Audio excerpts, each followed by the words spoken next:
Welcome back to the LPL. This is a public service announcement from us here. I repeat, Invictus Gaming, the reigning world champions, have just lost to a support Lux, and I have never been this excited in my entire life about Lux. This is amazing, Raz. I'm so excited about this one because, first of all, Dominus, underdog story, fantastic. Support Lux, fantastic. They took down Invictus Gaming. It wasn't like game one where they had a lead for most of it, then they floundered. No, they just ran it through Invictus Gaming for the entire game, and it was so impressive. And it probably sets up for the fact that, you know, just let's go straight to it. Who ended up getting the MVP on that game? It was Mark, baby. Boom. The support Lux himself has the MVP. That's what I love to see. Whenever it comes down to supports who end up picking it up, you know, they always have to put in the extra bit of effort. And he definitely did. Yeah. Like, he hit, like 85% kill participation is always a big plus. But I'm talking about them Qs. The stat that you don't see. 100% Q hit rate. It's a lie. But he hit a lot of them. And so the fact that he was able to come into this after it being banned in game one, certainly it's going to get banned in game three. Oh, 100%. No way it's getting out. So he is a great support no matter what he plays, but that gave him a lot of lane strength that ID doesn't want to give him anymore. Yeah, that was a scary game for Invictus Gaming. Because, first of all, Mark was like the big, obvious MVP for that game, but there was a lot of things going for Dominus that game. And a lot of it, I think, showed up in the later stages of the game during the team fights, because there were a lot of times when we thought Invictus Gaming, you know, kings of team fighting, just didn't end up happening. Yeah, this was a great moment for Invictus Gaming to siege upon the mid lane turret after chunking out one of the members, but certainly didn't expect Chanhong to be coming in with a flank with Xiaopeng's ultimate. So great opening that really threw Invictus Gaming into a whirl. They thought they could also get the kill on the GALA, who flashes over the wall and is able to find his way right back around. So these are great moments that Dominus consistently found. After floundering team fights in game one, Chanhong came in strong. Remember, the wall of Chanhong was really, he was punctured in the early game. He was consistently beat down. But the fact that the team fight here, being able to find flanks, this is a part of the jungle that they had controlled for a good majority of the game. So it's nice that they're still hitting the control aspect of the game consistently, not deterred at all by the loss in game one. And then going into game three, I think it's going to be on Invictus Gaming to really focus on, once again, pick ban, hit on what their strengths are. Specifically, empower mid and top lane. They did that last game, but the only issues that they had was that the bottom lane has been really torn to pieces here, that they need to be able to regroup and defend. Still have TheShy, keep his teleport, so, you know, walk back to the top side of the map if he has the opportunity to, so he can look to opportunities bot lane so he can get like a teleport play, help his bottom lane out a few times because they were really hurting. If we look over to the other side of Dominus, though, my question remains, because they've had, I wouldn't say it's been an inconsistent series for them, but I think their points of failure have been very different. Granted, second game didn't really have much of one, so that may invalidate the point a little bit, but game one, it was misexecution in the later stages of the game that they couldn't keep their team composition, win condition in their mind. If you're going into this game number three as Dominus, what are you focusing on to make sure you can shore up? Because there's no way you're getting that Lux again. I think if we pull up all of the games that they've had right now in the summer split, they've only been getting better. So that's why I would push back on the whole idea of inconsistency, because if a team is getting better, if they're showcasing something much better in the next game, then I mean, they've just been growing. So been getting beat down by EDG to coming into this series and showcasing real growth. And sure, one of the biggest points of growth is just in really going back to team fights. So they're saying that we can still have a Jace here. That's fine, as long as we have some real backline damage that can dive straight into the, I'm specifically talking about the Nocturne that had a lot of impact, and the Sivir that really tore the Olaf to pieces. So going into game three, hit the same vibe. You may not get Lux again, but try and find a champion that has that bot lane strength, early push. I think we'll see Yuumi this time. I've said this pretty frequently, and it hasn't been a focus on either of these supports. But if we're just talking about empowering your dual lane with enchanters, then certainly Yuumi does that and then some. And I don't think IG has been really showcasing any good options into it. I will say Draven is fantastic versus it. Draven Leona has been the go-to for the IG bottom lane when it has Valen. I don't know what Lucas is willing to go into, but I'm certain he can play the Leona. So they just have to be aware of that. The Leona does seem to be the LPL special at some times, so I feel like if there's one support we can say most of the support players in our league can play, it's going to be Leona. That's true. So I'm thinking Lucas will be able to pull that one off. And yeah, I would love to see the Draven, but honestly at this point, my point of focus has shifted away from the hype towards the Draven and more the hype towards Dominus, because I love seeing a team evolve. I love seeing one that has evolved this effectively. Yeah, and it's all in the execution in their plays. So we'll have to see what they get into in terms of like what picks they have and Game 3's pick and ban. But when they get those picks, they have been performing well in these team fights, immediately hovering over the Jace. They're being given a third chance at it. Honestly, if you're Dominus, take that. Twila has been playing it incredibly well. Yes, he didn't have a ton of success in the lane if you look at the numbers in game number 1, but he held pressure with it, and I think that's an important thing. And they've banned out a lot of flex picks, but Invictus Gaming will pick up the Rise that has been left open alongside the Jarvan. Yeah, the biggest change is the Olaf being banned by Invictus Gaming on red side. So they didn't want to see Dominus being able to pick it up, and on top of that, still having access towards the Jarvan means they'll just have easy pickings to it. Makes it so TheShy still has his opportunity to go to Rumble. So open that option for you. He may not go back to it just because of how poorly he played in game 1 and was bullied specifically by Xiaopeng, who will always pick the better matchup, by the way. And if you give him the Rek'Sai Jarvan matchup, he's certainly going to take advantage of it. This is an easy lock-in. Oh. So maybe going towards the bot lane focus instead. This is a hard choice, and I can respect it, because having the option of Kai'Sa and Nautilus is always something you want to have in your grasp. Knowing you're going into the second phase, not having picked an AD carry really hurts, but we already saw the depth of the champion pool there for GALA, but it's smart from Invictus Gaming just hovering over the Sivir. They'll lock it in, and they'll just ban the Kai'Sa themselves. Going to clamp down a little bit onto GALA's champion pool, but we've seen him play successfully on multiple AD carries, so I'm not super concerned about this one. I think Varus is an option here, if I'm thinking about it. As an AD carry that will not get banned. I mean, IG can easily just say, well, we'll ban both the Kai'Sa and the Varus, and you won't have too many options. You'll likely go towards, what, an Ezreal? Maybe a Tristana. We're just talking about picks that'll do well into Sivir, certainly not the Tristana. So Dominus will have to think through their AD carry options. Vayne has been a successful one for GALA, so I'll give him that. A lot of options still left open on the field. We'll see what IG wants to clamp down on specifically.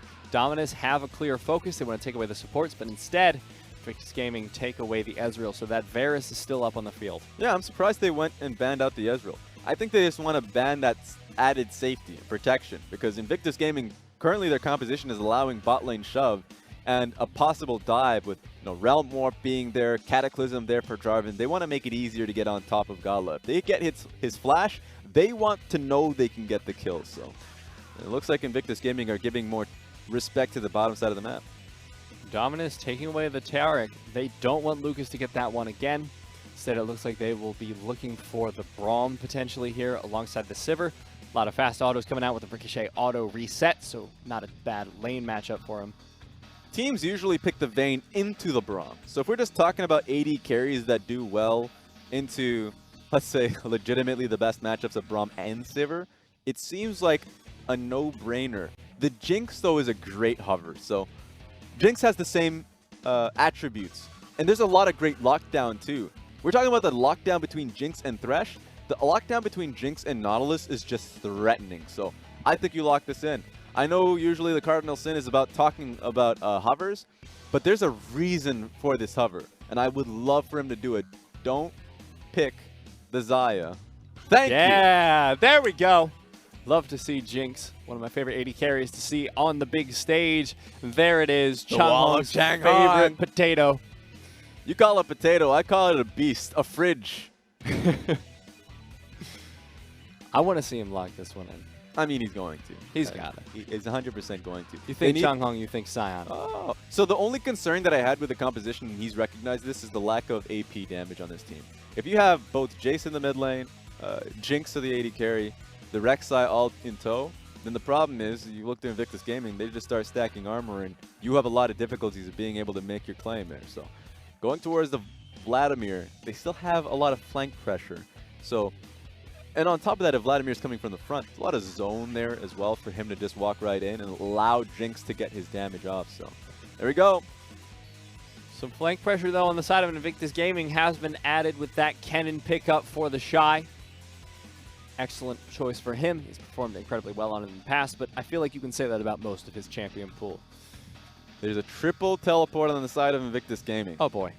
Triple teleport with what it seems to be, I'm going to say a big seems, to be a 1-3-1 composition. So Invictus Gaming can send TheShy and Rookie on side lanes. Now, ordinarily, they don't, which is a bit of a weakness on their part. But something they would have learned for, a takeaway, as you will, from MSI. So this is a tough composition to deal with, but even worse, Dominus is going to have a great team fight if they can take advantage of one play. And one thing is, like, Braum has to be ready for. If Nautilus gets a hook, ordinarily Braum would be completely fine with that.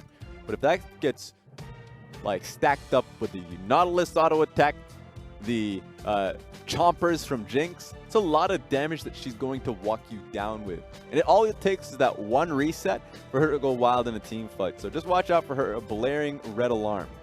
GALA has been the silent carry for the first two games. Xiaopeng usually leads the early game, but then GALA comes in to clean up the late, and now he has an even better champion to do that with here in the Jinx. There's a lot of options here for Dominus Gaming, but Invictus Gaming really want to prove themselves again here. Say, okay, we've cleaned it up. Game number 2, sure, we lost it, but we can bring it back. We can get the series win. Like, for a championship team, and we're going to have a talk about this when we get into game, to go into MSI, to perform what seemed like poorly or trolling in the group stage, and then just actually lose in the best of 5s in the fashion that they did, and then come back into domestic play and struggle. They need to wipe this out of their record. Come in strong into the split. They need to be able to come this with a win. But it looks like Dominus Gaming want to be saying the same things about themselves. They may not have MSI, but they made it to playoffs, and they want to make a mark on the LPL in the 2019 summer split. Let's find out if they can do it in game number 3.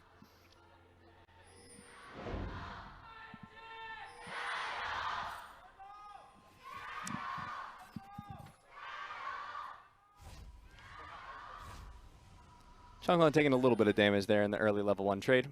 One thing to make note of is, and I know a lot of the leagues out there have always had their hype, footage coming into game that usually takes like 50 seconds long. You miss out in the early wards. So Invictus Gaming has a nice ward on Raptor Camp at the moment. So for Dominus, if Rek'Sai, and he will start on red buff, he has an option to make. If he knows that this ward is there, if he goes to Raptor Camp, they know where he's going. The best value of that ward is that they can see him pathing top side, or they can see him pathing back bot side towards the Krugs. And so JakeyLove and Lucas would have to be aware of a possible in like level 2, level 3. So that is always going to be a possibility. I love the fact that that ward is there. We're seeing it a lot in competitive play, especially with the Scuttle Crab coming out in 3 minutes. It's a lot more valuable. We'll be looking for that. And of course, TheShy going for the Klepto. Unsurprising here in the top lane. But I'm going to be looking a lot of my focus down towards this bottom lane, because if GALA can get rolling again, like we were saying, there is so much lockdown in this bottom lane, so much CC, so much damage. Once it gets going, it will be hard for Invictus Gaming to stop it. Certainly will be. Lethal Tempo being picked up by the AD carries makes a lot of sense for Jinx. For Sivir, you would see it as a... Oh no, she's going to die. Oh, there it is. That's the first CC. Forces the flash out, but GALA has the Lethal Tempo. Procty's not going to go for any autos with it, just instead preferring to farm out the wave. This one's going to be another hard one. It's going to happen. But like, back to the point on, Sivir with Lethal Tempo, a lot of the times, she uses Ricochet. It feels a little bit wasted at times when you're not able to take advantage of it, make use of your Lethal Tempo whenever you want to, because of course Ricochet ends up hitting the champion. You're like, well, I'm just gonna have to wait for the cooldown to come right back up.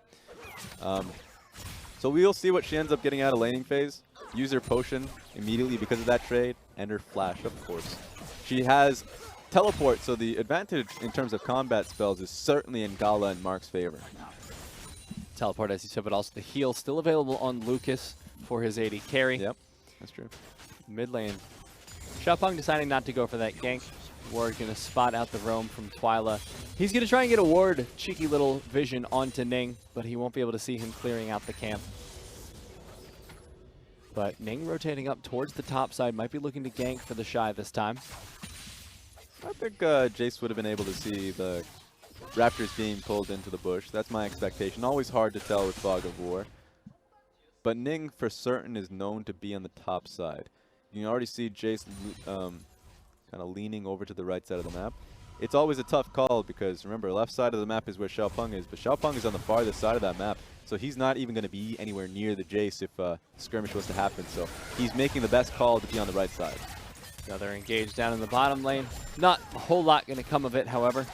JakeyLove putting a lot of damage down onto GALA, but GALA did go for the Doran shield plus the biscuits, so they're going to have plenty of sustain. Yeah, the biscuits are going to do a lot of work here. One great attribute, and I'm going to talk about Ning for a little bit, because he ends up going for lane ganks, sitting there for a long time in these bushes. So a lot of times teams have been getting a great understanding of how much effort or time he puts into helping out TheShy. So you saw Xiaopeng just sitting there over the wave, just in case, you know, Chanhong ends up getting opened up on. Gave him a lot of time and free space. You can say he needs it. TheShy has been really bullying him. Yeah, the Doran shield plus the Q. Not going to be enough sustain for Chanhong just yet. But as he hits that level 9 mark, the sustain no longer becomes as much of an issue, maxed out, and the Crimson Rush will help him quite a lot. They're not quite in tower range, but supportal combat comes out nonetheless. He held it. It's great work from Mark. Didn't see him just around the corner too, so JakeyLove and Lucas had to end up, well, Lucas didn't base, but JakeyLove ended up basing, not able to push out Mark, so it's a great position for the wave to be in. Oh, Ning's coming down. I mean, that literally does nothing. Ning actually has to leave. Well, 3v1 he could dive maybe, but he doesn't know that. So Chanhong going to be back up here in the top lane. He's still struggling in this matchup. Hasn't hit level 6 yet. My mind, that would just be the worst use of time for him because double summoners that are up for GALA. And on top of that, there's just nothing of experience or of value on the bot side of the map. So if that doesn't work out, then he's just kind of like out in the waters, right? So it makes a lot of sense in terms of just raw experience to be on the top side of the map. And because of that, here we go, Xiaopeng making the best of it. Xiaopeng going to be soloing out this dragon to the best of his ability. Shouldn't be a whole lot of a problem for him. Going to pick it up will be the Mountain Drake as well.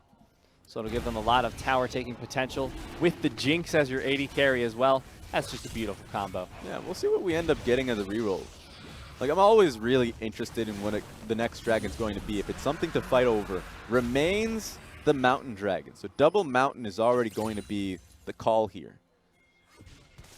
That's scary, especially on a team with a Jinx. That is ridiculous amounts of tower pressure. It's a good amount of Baron and Dragon pressure. I'd be worried if I were Invictus Gaming right now. Yeah, that's why I love whenever it comes, not to just the first dragon, because, I mean, unless if it's Ocean Dragon, then it means the world. But, like, it's the second dragon that really makes the biggest difference. The second dragon is just going to stack on the first. Like, double Mountain Dragon, certainly it changes everything. So it turns Mountain Dragon being the most useless in the early game, now being something you need to contest for. Dominus has a great Baron running composition with the Nautilus to tank and the Jinx just to be there and sitting damage. So that's now something on Invictus Gaming's mind that they have to contest for. Ning not quite going to be able to find the gank here into the middle lane. He's going to rotate up towards the top side of the map. Scuttle Crab going to be spawning soon, of course. Xiaopeng hasn't hit level 6 yet, but he's going to go for his back as Ning tries to adventure around and scout him out. Twila going to have to be careful of a gank at this point. We know you want a ward, Twila. Just hit the button. He got 2 charges. No, well, no, I think he's got 1 charge. Only got 1 charge. I mean, that literally means nothing. Of course he has 1 charge. I always get messed up when it comes to the vision counter. Initially, when it got introduced, I always just died like, oh my god, he has 2 wards available? Not even close, buddy. He has 6 charges. Wow. It's ridiculous. And so at this point, it's smart for, of course, Jarvan to go back to his camps, be able to farm right back up. Because he was doing a lot of great work to be able to hover over both Rise and TheShy. You can see Mark already coming over here because Mark is in a GALA's in an incredibly safe position. So at some point, expect Xiaopeng and Mark to look towards the mid lane, especially when Mark hits level 6, to try and see if he can get Rookie. Instead, they're just going to stay down here in the bottom lane, and if they can catch out Lucas, that's going to be a whole lot of trouble. The zap will land, but no dredge line to follow. Doesn't look like they want to engage just yet. Mark isn't level 6 after all, so give him a little bit of time for that one. Yeah, and it's still incredibly dicey to ever pick a skirmish in towards a Braum. If you try it, he has a heal for himself. He can reposition on towards Sivir. He has the flash, so that's not even a threatening hook at the, to begin with. And Sivir's in a really safe position. He can start really free firing on the target that's got the Braum passive on him. So good decision. Not probably going to pick up the blue buff this time. It's his own. Last time he stole it away from Invictus Gaming. He's on a ward at this point. So Ning and Rookie going to be looking for this gank. The flash, the root, follow up, the flag and drag. Twila's in a whole lot of trouble. Xiaopeng's here, but he's not going to be able to find anything just yet. Looks for the trade, finds it onto Ning. Finally, Ding's level 6 as well. Rookie's looking for the kill, potentially under tower. He should not be able to find it as he tanks 2 tower shots as a result. Must have been scorch damage on that one to get him hitting on turret. But great decision from Xiaopeng to turn out immediately because he got a great return kill onto Ning. But take a look at the wave being missed out on Twila. So Twila's going to be in a tough position, already behind in CS, but only going to get worse. Having a little bit of trouble, but the repeated ganks from Xiaopeng would be able to help. He wants to put more pressure down there, but the one for now allows for the trade. And he's got himself turret plating. A lot of gold for him to go back and deal with. So they saw him making the move with the ward that you had mentioned. Blue buff to back. Easy. In fact, even flashing for the empowered rune prison to get the kill. So it was at least great for Xiaopeng to get return damage there, or at least that would have been a really tough position. Maybe even turn for extra vision on the top side of the map. Take a look at Chanhong just healing up. And a lot of damage down onto the TheShy as well, but Ning is here. Oh, but Mark and Xiaopeng are sitting in the river. They see this. If Chanhong can stall for long enough, he should be able to save his own life. I think he still has the pull. He does. He waited for it. TheShy in a whole lot of trouble. Ultimate comes out. TheShy takes him down, but that's a flash gone. Ning flashes away as well. The depth charge comes in. Mark gets the stun with the auto ignite ticking down onto Ning. Can he find the dredge line to get the stun into the tower? He cannot. It's on cooldown because he queued a minion. So that was unfortunate. He's still going to get this one, actually. I think. Doesn't have flash. Let's see. DQ. There we go. Nicely played from Twila to roam up to the top side of the map. So there we have it. Dominus with a response play. And one thing that I was like biting my nails for was Chanhong had his Crimson Rush, would have been alive if he had it. TheShy recognized that he needed to kill him instantly, was able to get that with the ultimate done. So congratulations to TheShy. Still died off that play. So Dominus now, they don't have the goal lead, but they're certainly in the advantage. They're on the driver's seat, especially if they pick up this Rift Herald. In Invictus Gaming, we're putting so much pressure into the bottom lane, but not paid off during this play. Just take a look at this, because Chanhong recognized what he was gambling for. Instantly gets the kill. So Chanhong is not able to survive any bit, and would have also gotten the execute on Kennen as well. So I just wanted to see this one. Also forgot to point out when Nautilus threw his Q, but definitely hit a minion. Yep. You see Ning, the minion wave, the bodyguards, they're only as smart as the player hiding behind them. I would have actually gone as the developers want them to be, but you know what? You're rude. You calm down now. Poor Ning. It's okay. I support you. Here we go. 2-2-0. Oh, GALA's in a whole lot of trouble. He's used the heal. He's used the flash. He's going to be safe for now. This means he can re-engage if he wants, but it doesn't matter. There's so much damage. Xiaopeng's been taken out so far. Lethal tempo's ticking, but it's not going to be enough. Mark has to flash out, find his way to safety, but JakeyLove going to be able to find it with the ricochet. JakeyLove incredibly low, but will survive on the back of this fight as Rookie tries to dive the tower for a little bit of extra damage. Well done from Invictus Gaming. Not only at the start of the play, Lucas finding the instant Q to be able to get the pick onto Mark. Looks like there's going to be another trade. It shouldn't amount to much unless if TheShy has it. Oh, Chanhong taking a whole lot of damage there, but he will be safe for the time being. He's got himself Crimson Rush, but he can't use it. Oh, this is rough. So, at the end of the day, the whole bot side fight worked out so well for Invictus Gaming to start, and you could see Rookie roaming to the bottom side of the map. just to be able to help him out. Twila's got this. He's got this kill for sure. No! Doesn't have flash. Lucas is there to body block it. I just loved the idea, the wall just coming up slowly. I'll get there to you at some point, my friend. Dun, dun, dun, dun.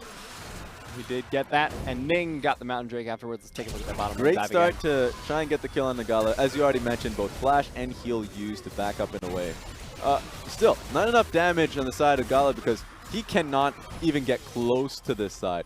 He was so close to getting the extra bit of damage on JakeyLove as well. The shock blast coupled up. Seems like there's another fight happening. This time it's under the tower. Chanhong. Come on, man. That was an obvious bait with the spell shield, but that's okay. Depth charge going to go on to TheShy in the top lane. Dredge line to follow with the auto attack. TheShy incredibly low. Going to get taken out. And Jinx is excited as GALA wants to take down this top lane tower. Ning, I don't think you want to be there, buddy. You don't want to. You're going to get chased down a little bit. No slows to follow up, though, because GALA does not have the zap for him. There's a lot of gold coming into the pockets of Jinx here. She's going straight towards... Oh, okay, we'll see what she ends up going for.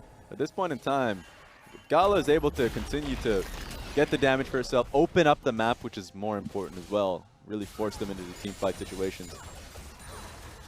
Then I would be more concerned to, let's say, the Baron fight that could happen 6 minutes from now, 7 depending on when they decide to value it. Thankfully, Invictus Gaming being able to split up the Mountain Dragons, so that's no longer a concern. The next one's going to be Ocean, so all of that, the whole issue has been evaded. Still a fast Baron take from this team, however, at the very least. And it does look like GALA ended up going for the Infinity Edge. I was wondering what happened. I think what ended up happening was he started to go for the Storm Razor, but was like, wait, I have fat sacks of gold. Let me go for the Infinity Edge instead. So he's still got the Kerchase Shard in his inventory. And Dominus, they're putting the pain onto TheShy once again. Proto Belt not going to be able to save you there, buddy, as Twila takes his second kill of the game. Yeah, easy pickup. One story that doesn't get told a lot is like bad back timing. If you back the awkward gold amount, literally just like 800 gold, and all you can really purchase reasonably is a Kerchase Shard, you'll just go for it. Like, that's just extra bit of damage technically, even though it's not as efficient, that he was able to nail for himself. And he's going to be going into the Runon's Hurricane anyway, so that's something that I would expect him to be building from the beginning. So that was the likely story here. At the end of the day, though, Invictus Gaming has finally found themselves at a consistent lead. They haven't had that the entire series long when it's come to the mid-game. 15 minutes into the game and finally able to start nailing this down. Great point from Rookie to be on side lane, something that they haven't been able to accomplish in the international events. It's just that when they have a composition that allows for a 1-3-1 or just a simple split push, just go for it. So it's really putting Chanhong in a really tough position. Unsurprising, considering that he's been in a tough position for at least 2 games straight now. This one a little less tough than the last one, but still having problems nonetheless. Hasn't really hit the sustain he needs. Yes, he's hit the level 9 mark, but doesn't really have enough AP to make up for all the poke damage he takes. And I'm taking a look at Dominus's composition. I'm saying, who is going to put a champion in execute range for Jinx to really get excited and really run rampant in these team fights? I don't see anybody with that. Twila at this point in time has been stalled out. Chanhong at this point in time has been really fairly brittle. He's not really accomplishing too much, and he's being chipped down in these side lanes. There's no one right now in Dominus who can achieve that feat. So it's going to take a long time, and it's really on Dominus to wave clear to a point where Runon's Hurricane is picked up from GALA, and he can't... not Runon's, my bad. I mean, Rapid Fire Cannon. That was crazy on my end. But yeah, when Rapid Fire Cannon is picked up, so we can actually chip at these these champions and turrets. So that's what I'm looking out for. He's just going to have to do it his damn self, but he will figure it out once he gets the items. Ning in a whole lot of trouble, flashes away, the teleport coming in from TheShy. Oh! But it's going to be a double teleport instead, and now the ultimate saves Xiaopeng for a little bit of pain, but not all of it as Twila has to flash away. He's getting chased down by JakeyLove and TheShy. JakeyLove with the flash and the damage. The crit going to take out Twila. Finally, we get to see a use of the triple teleport on this side for Invictus Gaming. And it's not like Dominus can do anything on the opposite side of the map. Vladimir was underneath his own inner tower, so there's no response play. You can see GALA, oh man, Rookie wants to be able to pick this one. Let's see if he can get the fight. Chanhong immediately goes into the pool, Proto Belt's away. He's going to be safe for now. Get me out of here. He's not having a fun time this game. This series has been a tough one for him. consistently on the weak side. So yeah, let's take a look at this. It's fun because this was a perfectly timed fight for Dominus. 4 members were at base at this point. They had made their recall.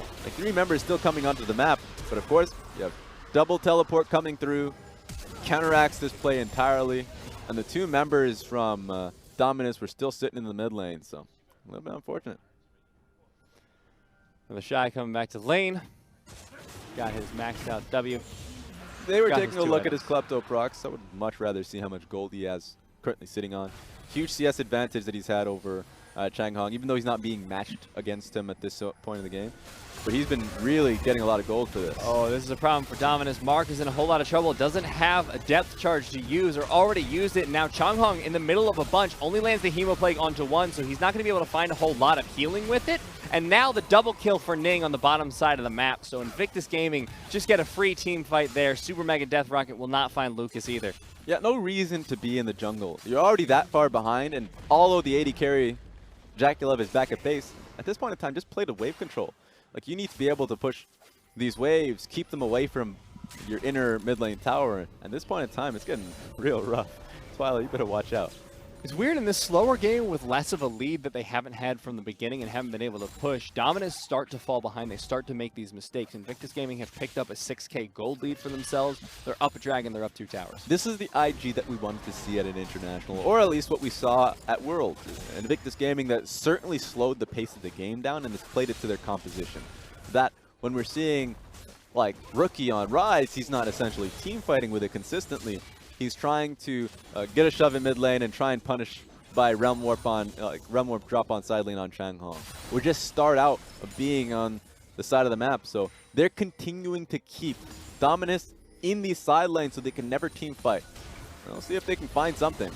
Oh, Rookie getting engaged on. They might be able to find him, but Ning's here on the back end as well. Twila the first one to go down, but follow up immediately from Rookie. Ning going to be able to make it out of this one alive, but the shutdown gold from Rookie will help quite a bit. Now JakeyLove's here to help as well, as is GALA. That's a chase you don't want, and GALA's excited, but does he have enough move speed to get onto JakeyLove? There's the zap. There's the follow-up auto from GALA. Lethal Tempo's proc. Can he get the kill? He has the rapid-fire autos. Got him! So much damage. The ultimate from Xiaopeng going to be able to get the kill there, and now Lucas is in a whole lot of trouble himself. 2 kills there for Dominus. Right next to the Baron Pit 2. This game was looking good. And I was starting to sing the praises of Invictus Gaming, and they make one boneheaded play, specifically Ning EQing forward. What was that? It was looking great. I understand you take the skirmish, Rise dies for all of it. That's fine. You still have a bot lane that's pushed in your favor, but you take the fight, and it seems like you're about to lose the Baron buff. GALA will be able to make sure that's secured with all that DPS. Just a fun little depth charge away from TheShy. Keep him out of the fight. Now this is the part of the game that Invictus Gaming was ready. You look at the composition that Dominus has, and you're just, all you want is for them to not get these kills, not stall out the game.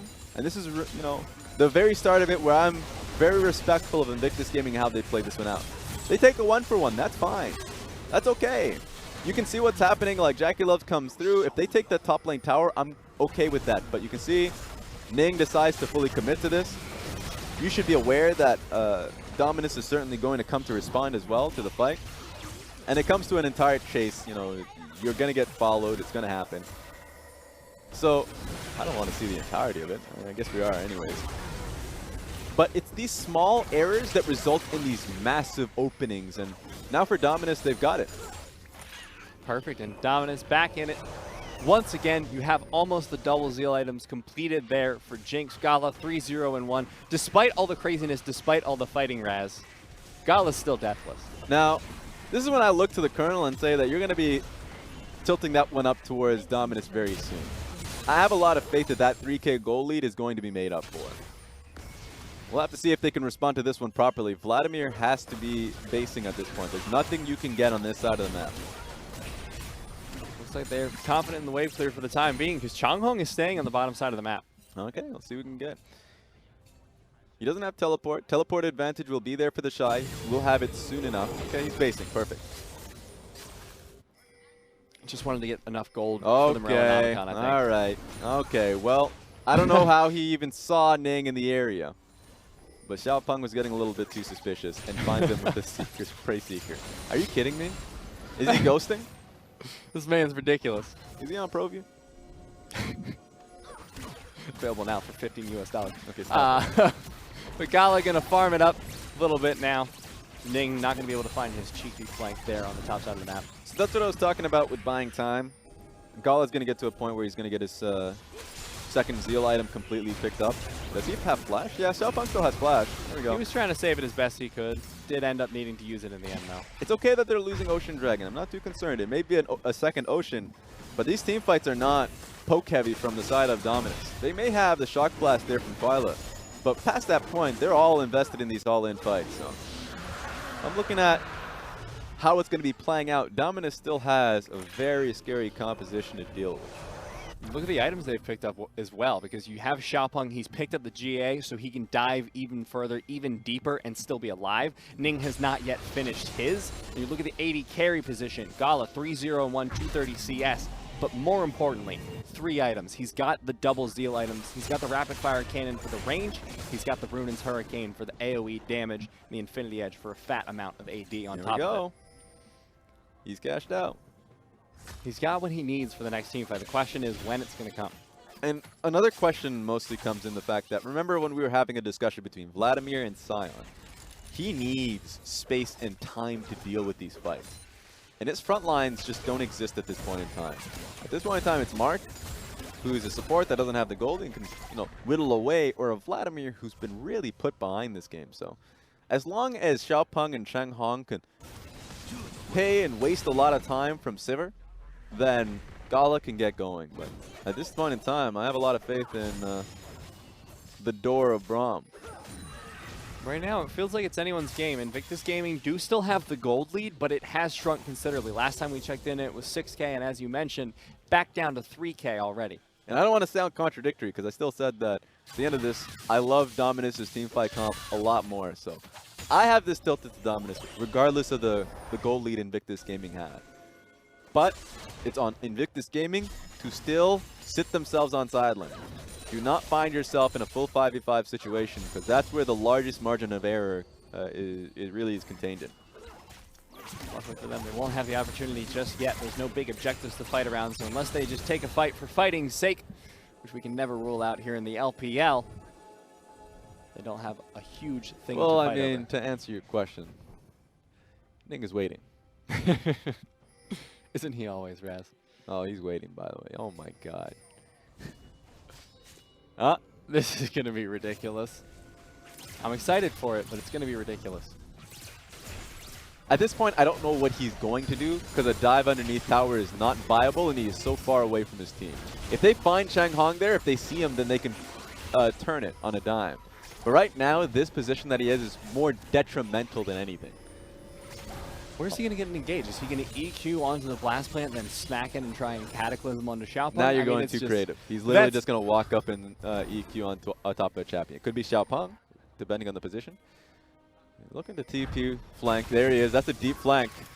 Very deep flank, but they might be able to find it because they used the death charge on the rookie. TheShy flashes in with the ultimate, but is not going to be able to find the stuns. And Chanhong, the flank worked out for him. Hemoplague will almost take down Rookie. He has the shield, but TheShy going to be the first one to fall. And now GALA is excited. He uses the zap over the wall, but it's not going to find anyone. Neither is the Super Mega Death Rocket. So Rookie, everyone's out with the Realm Warp. But they're going to have to base, and that's a lot of towers going to be taken away by Dominus. So take a look at that. I mean, I said it from the beginning, that Ning's positioning was more detrimental than anything because he has no position to engage on. You will not die. That just will not happen. You don't have the damage to go for it. And you do not see the Vladimir in that bush, so you can't even make that turn. And the huge terrain there is going to like essentially force JakeyLove in a really awkward position. So that was awkward. That's what it was. Dominus had to be very careful, though, because they've left the Baron suspiciously unguarded at this point. That's okay. And turns out it was. No sneaky Baron play is going to come in from Invictus Gaming. So they only got the outer mid lane turret. I expected them to be sticking around for the second one, but as likely didn't have the minion wave, or worst case scenario, they didn't want to hit your worries, which was stay on the map for too long. Then Invictus Gaming comes out, you're either forced to stay, or you base and you lose the Baron buff. So they made the best call of taking that one turret and then basing. Now some defensive items starting to go on to GALA. He has the stopwatch and the Hex Drinker, so he's going to be a lot safer in this fight. The only problem he ran into last time was getting chunked down. Here's the most tense situation you'll ever have. Vladimir cannot take this rise, and the whole play seems to be unwrapped around Baron buffs. Dominus is taking a step back because they are in a position to deal with the rise more so than dealing with the Baron. But they seem uncertain, so looks like it might be a team fight mid lane that they can look for. It's all going to be on Nautilus. Nautilus' ultimate is going to decide the team fight. Last time it was Zhonya's away, or stopwatched away rather, by Rookie. He didn't get a whole lot of use. No, but that's great. If you are stopwatching in a team fight as a carry, and I'm just talking about like, of course stopwatch is gone, but now is Zhonya's hourglass. You're in stasis. GALA will prepare for his chompers, or there's a follow-up queue. Like, you're a carry that is now in a very vulnerable position because of that ultimate. And that's the way you have to see it. So I want to see what we can do here from Dominus. It seems like Rise has decided to keep with the team, doesn't want to make it like a 50-50, essentially, between him sidelining for an inhibitor tower, or a Baron buff coming to fruition. So here we go, no vision. Xiaopeng's on a ward, though. He's very dangerous. Oh, well, there goes that. They at the very least see that nobody's on the Baron buff for the time being. And if they stall out long enough, it will be back up. But I feel like that's a little optimistic even for me. It's a lot of good damage. Yikes. Yeah. That's right now that's the go sign for Baron. Xiaopeng will not be able to heal that one back up, so. Half health. I'm trying to play this one out even more cute. There's a ward that's catching them all out, which Invictus Gaming are a little bit sad. When they go back into the VOD review, they're wondering, why didn't we just, like, how did they just stay so calm and cool? That's exactly how they got spotted. But TheShy is split pushing in the bottom lane right now. Needs to find an answer eventually. Someone here from... They should start it now. Knowing that they have the mid lane push, that Kennen has actually forced the Vladimir or anybody bot side. They will not have known that it was going to be a Vladimir, but they know that Kennen is going to force somebody. And these are great flank boards that they are sitting there for Kennen to come in with his teleport. Oh, he's just going to TP to be with the team. Teleport straight in onto the Baron. It is going to be taken away. Xiaopeng not going to find a Baron steal just yet. He ults away to get the iframes. They're going to let him go. He's just going to have to revive and get killed. All right, Invictus Gaming make the play to go for the Baron buff. And now, if you're IG, you slow it down even more, put yourself on side lanes, and bleed Dominus out. This is a struggle for Dominus right now. Hell yeah, it is. That's a problem. Xiaopeng, I mean, the funniest thing is Xiaopeng, I was kind of believing in that 50-50 Baron because we've seen him steal Barons before. But this time didn't work out for him, and now they're stuck in this position where they don't have anyone who can answer the rise. That was more of a 1090. There's legitimately not much vision that he had there, and even if he comes into it, like, there is essentially a lot to push him out of that situation. So it was interesting to be able to see him, and remember, he's a Rek'Sai. Comes in, if it's just less vision. Well, yeah, less vision, but more so the idea that he just gets popped by the Kennen if he ever goes to the play, which is why the Kennen decided to TP on top of this team rather than looking for a flank position. They had a lot of flank wards, but he was like, I don't want to overthink it. I'll be here for the team. There's no shot of the Rek'Sai stealing it away from us. Invictus Gaming now picking up their 4th dragon of the game. My big concern here is Rookie, there's still no way for Chanhong to answer him. He hasn't finished that. Okay. Yet. That's a lot of damage onto Mark. Just going straight through the damage. Remember, that's nearly full build from JakeyLove. Critiche has started happening, and it is painful. Chanhong taking a huge chunk of damage from Rookie as well. There is so much damage coming out from Invictus Gaming right now. Yep, this is insane.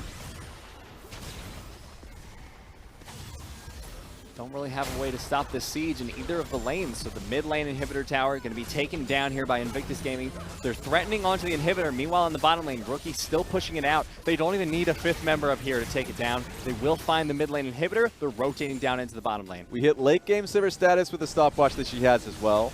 And also Rise is just going to be pumping out damage. There is not much Dominus can do. Here it goes. On the hunt is the entirety of Invictus Gaming. Not going to find anyone with the Glacial Fissure, so they have to back off for the time being. But they still have the Baron buff. They still have the wave in the base.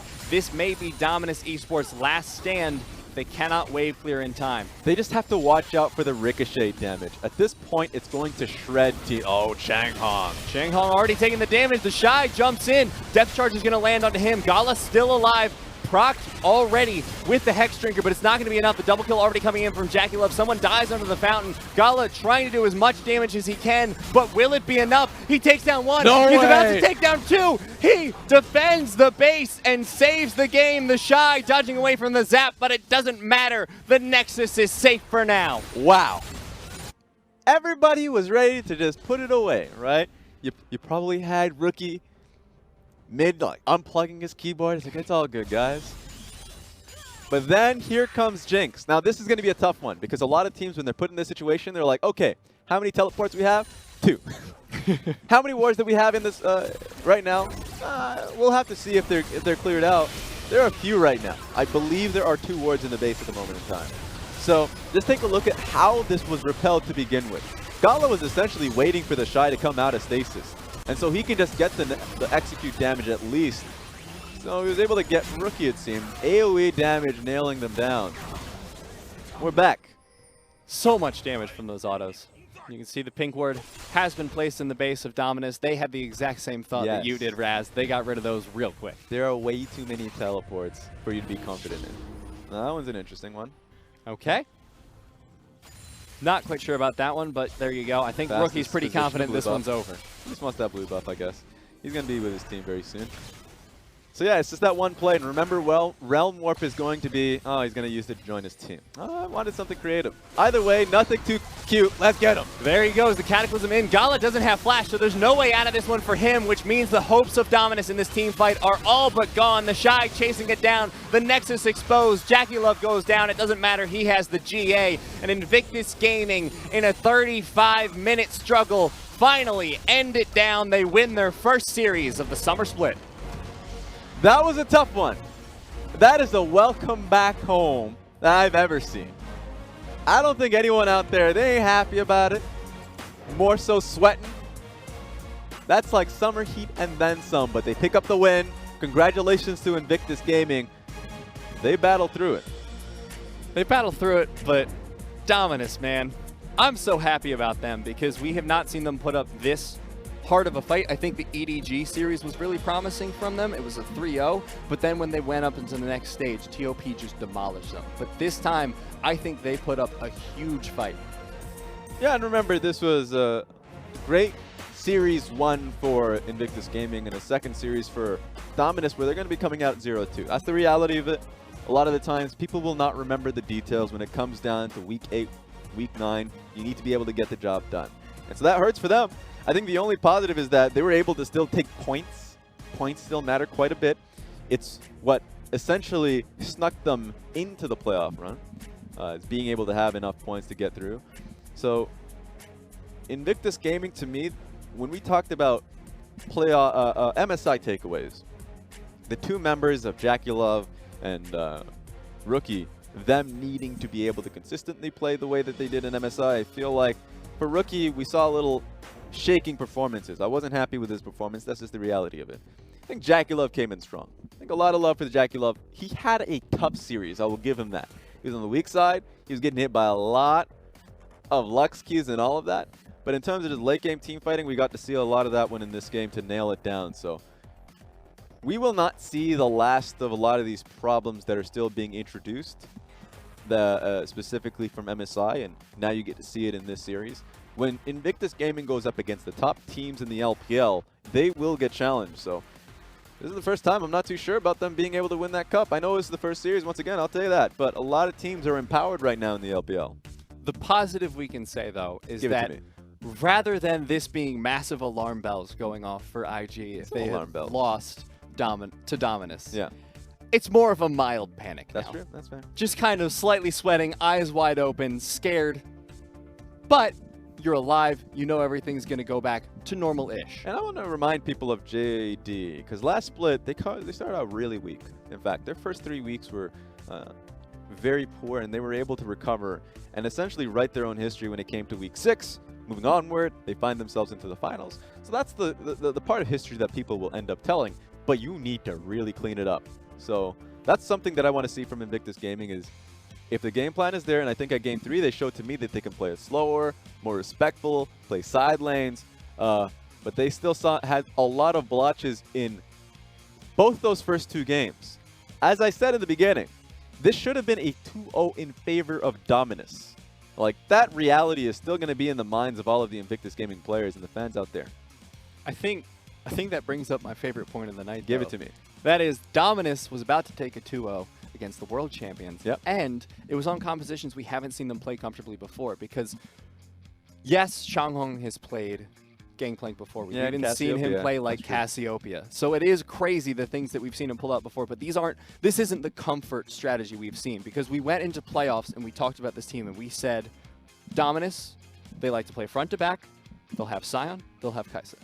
They had neither of those for most of this series, and I think it shows a lot of growth from them, which we talked about. There was growth within the series. There's been growth since the offseason. And I think this is something to really be proud of and watch as time goes on, especially Coach Bai, who I think a lot of people were praising as being a fantastic coach. This is more that he can put under his belt as saying, yes, I've done a good job. Yeah, and remember, throughout the series, what we saw, it was the level of vision control and patience that came through from the top side of the map, specifically from Dominus. Dominus was able to do this consistently, so we still singing the praises of the losers here, but still, it's something that we need to be able to do, carving a path forward for the squad. Invictus Gaming, on the other hand, I think one thing to take note of, because we should really have like a nice wrapped up discussion around Lucas, because Lucas came in and he will not be as happy about this series as anyone trying to debut and break into the LPL. That if I'm Invictus Gaming, I would much rather come through with Baolan, who's had fantastic performances, and this essentially just to be a scare for whatever reason, that you can come back and perform and have that level of consistency that we saw that you had at World Championship. And remember, all of 2018, their regular season was like a historic run that they had in both Spring Split and Summer Split. The only blotches that they had was versus RNG in one semifinals and one finals itself. So I think that Baolan is still a fantastic support that they should feel. Him having a bad performance that him and Ning, put that as well, having a bad performance MSI is just not indicative of their consistent skill. I still gotta say, before we move on for this, Ning needs to calm down. His Jarvan plays topside in the last game is just something you don't want to ever see again.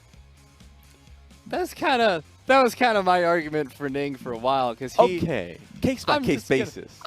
Case by case. I'm not gonna say I told you so, but I'm heavily gonna imply it, and then I'm gonna do the eyebrow thing where it's like, stop it with your bald head. I still think, going into the future, one thing I would love to see more so from TheShy. TheShy had great team fight plays. Once again, his team fights were great. It's more so how he's playing on weak side. It's something that we see and praise Zoom for in the past. We've praised, actually, just recently, we've praised a few top laners here in the newer teams like Jinu. Jinu's actually performed incredibly well on weak side. But TheShy, a lot of the times when he doesn't have vision on this side of the map, he's still willing to pick up the wave and then move a little bit more forward. So he needs to be a little more cognizant of that. I know communication issues are still present on the team when it comes to how they're playing through TheShy. But that's still a situation that they could improve on. So still, great growth. A good start to the split for a lot of fans out there. We all thought there was going to be a nice little present stacked up for us, especially when they defended their own Nexus. Great games, great games. Yeah, Dominus, really impressed by it. But let's go back to Invictus Gaming a little bit and talk about them, because this is not what you want to see from a World Championship team. This is not what you want to see from our MSI representatives, because yes, they struggled at MSI, but for me at least, I was thinking I felt like it was a fluke. In my heart of hearts, I was like, that's just, they're faltering. They're going to come back stronger, but they're coming back, and I don't feel like they're much stronger. I actually feel like it's a bit of a weaker performance.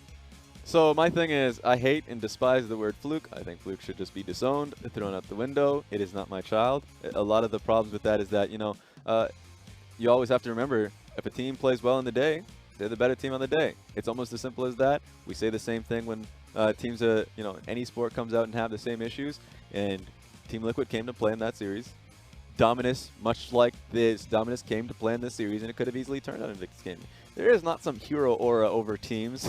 They can't just win every series if they're world champions. We saw RNG go into a world championship and then lost to numerous teams in the group stage, and certainly to G2 in the knockout stage. So happens, and you have to be able to be consistent. That's why for all of our teams out there, specifically the teams that are really praised and put on a pedestal. Right now, G2's put on that pedestal mostly because they have great levels of consistency in game, and let's hope that they can continue to do that. So Invictus Gaming, that's why we put them on that next level. That's why we give them a lot of that criticism. So, you know what? I think next international event, which is going to be fun, is going to be Rift Rivals. We're going to be seeing Invictus Gaming again, and we're going to be seeing them go up against a lot of like top-tier teams. We're going to be seeing that SKT matchup once again. SKT beat them last time at MSI group stage, and I think that's the type of series you need to see if you want to instill discipline. So, long story short, you got to play well every day, especially when it counts. And speaking of inspiring some discipline What's in up? the players, What's we up? have our MVP. Who is For it? game number 3. I don't even want to tell you. Tell Just me. throw up the MVP. Oh, wow. Yeah, that's why I didn't want to say it.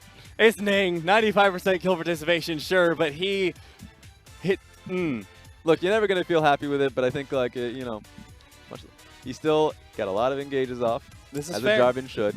At the end game, when it all failed, they recognized who didn't have flash. Guess what? It was GALA, who was able to pick up that win. So, at the end of the day, the person who ends these games for this team is going to be Ning. So that's my justification for it. I agree with the whole sentiment. JakeyLove, I think I got robbed. So I'm going to put that out there. That's what I was going to counter with, because I was like, yeah, Ning does do the engages, and he will end the game, but a lot of times it's because the choice is either you let Ning die or you go all in with that team fight. That didn't happen a lot that last game, to be fair. I'm a little bit overcritical on Ning, but I think JakeyLove's performance can't be understated from those last games, because in game number 2, he struggled significantly. He ended 0-5, I believe. But game number 1, he was put under immense pressure. On that vein, he still came out of it looking good, still ended up with the win. Game number 3, of course, he popped off. It's a game-to-game MVP. I mean, Yeah. You only care about the last game. I know. But I like just- the respect that you're giving him. Yeah. I think that JakeyLove is really starting to garner the international respect that I think he deserves. And so, like, moving on to the next few series, I think that the idea of putting JakeyLove in an island is not relevant anymore. I think that you need to be able to give him a certain amount of resources that we didn't see in game, I'll say game 2, especially when they went up against the Lux in particular, that you need to be able to adapt on the fly, know who you're going up against. And one thing that I want to point out is that with the Invictus Gaming, oh my goodness, I'm trying to remember this one. It's been a long day. But I think Invictus Gaming, when they go up against the next opponents, I want to see them play with far more 1-3-1 compositions. Because if you look how Team Liquid has actually been playing it, or at least have made statements on this, that they want to be ready for internationals. When they go out there, try to be a lot more risk-taking. You know, take a lot more risks. If they see like a 60-40, like a lot of these like 50-50 plays, that if they have an advantage and they can play well, they could take them. They want to be able to do it, and so that instills growth. Where for this squad, a lot of the times their issues have been in terms of overgrouping and relying too much on team fights because the competition isn't really punishing them. So that's something that I wanted to hit on for this team. I think they're on the right path. All right, and we'll look at the standings now as the result of today's games. Of course, What we got? we only have one team with 2 series on the board, and that is unfortunately Dominus Esports. That's true, 0-2. And I remember, like, that was just going to happen, going up against both EDG and Invictus Gaming on that one. I would say a lot of people expected the EDG versus Dominus to be a lot closer, especially with the hype of Dominus coming into the split. But at this point in time, I mean, they're got to be at the end. They got to fight their way back out of it. And I think it'll be easier for them. Remember, a lot of the teams here, the LPL, a good portion of it didn't make it out of the playoffs. They go up against Vici Gaming, Victory 5. I say they're better than Team WE. So there's a lot there, like, currently, at this point in time, where I think they can make that climb. I mean, it's been a tough schedule for them. Yep. This is really rough for them. But they've proven themselves, especially in the second series, was absolutely fantastic. But of course, the winners, we have Invictus Gaming up there on the winning stand. Of course, Suning as well earlier today got their victory. Neither of them are going to be the cleanest. I still want to see LNG play. All right? Me too, Take man. us to Chongqing. We're going to be seeing it at some point, but that's something that I want to see. I'm just grasping for it. I want to see LNG a lot. But Boom! we have the next series, so we're going to get to see them on June 5th, week 2, day 2. We have BLG versus Victory 5. First up, we get to see BLG come back from the narrow miss from playoffs. And then LNG versus JDG. You will get to see it, Raz. Yeah, 100%. So that's something that I really want to be able to catch. LNG and their new, I say new venue, but it's just a new organization, new look for the squad, a light blue appeal. So something I want to touch on for the audience. We've mentioned this on social media, but remember the schedule's changed for us.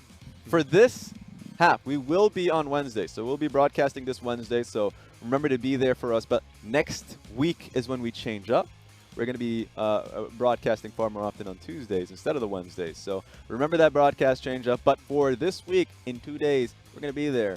We're going to be casting it out. Yep, and after this week, we're going to be blessing you with 4 days in a row of LPL a week. But remember, this week, Wednesday, then we're going to be looking mostly at Tuesdays going forward. But thank you for coming out today. We hope to see you again on Wednesday. It's been a wonderful day. We hope you have a wonderful rest of it. Thank you so much for coming.